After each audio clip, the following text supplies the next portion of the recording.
Telugu Desam party వ్యవస్థాపక అధ్యక్షులు శ్రీ నందమూరి తారక రామారావు గారి 101వ జయంతి సందర్భంగా ఆయనకి ఘన నివాళులు అర్పిస్తూ తణుకు తెలుగుదేశం పార్టీ ఈ కార్యక్రమం చేసుకోవడం జరుగుతుంది.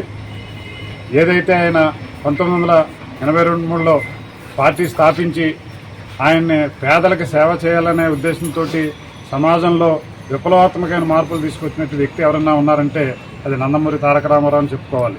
అలాగే తెలుగువారి ఆత్మ గౌరవానికి ప్రతీక అయినటువంటి నందమూరి తారక రామారావు కూడా ప్రతి తెలుగువాడి గుండెల్లో పదిలమైన స్థానం ఆయన సంపాదించుకున్నారు.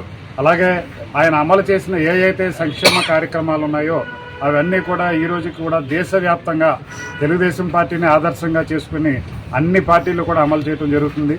ప్రతి ఒక్కరికి తినడానికి తిండి, ఉండడానికి ఇల్లు, కట్టుకోవడానికి బట్టలు, వైద్యం, విద్య ఇటువంటి అన్నీ కూడా ప్రవేశపెట్టినట్టు ఘనత నందమూరి తారక రామారావుకే దక్కుతుంది. అలాగే సమాజంలో ఉన్న బడుగు బలహీన వర్గాలందరికీ కూడా వారి అభ్యున్నతికి కృషి చేసి వారందరికీ కూడా రాజకీయంగా స్థానం కల్పించి వారందరినీ కూడా పైకి తీసుకొచ్చినటువంటి ఘనత కూడా ఆయనదే. అలాగే మహిళలకు ఆస్తిలో సమాన వాటా ఇస్తూ తీసుకొస్తూ అలాగే బీసీలకు అందరికీ కూడా రిజర్వేషన్లు కల్పిస్తూ వారందరినీ కూడా సమాజంలో అభ్యున్నతమైన స్థాయికి తీసుకొచ్చినటువంటి స్థాయి నందమూరి తారక రామారావుదే.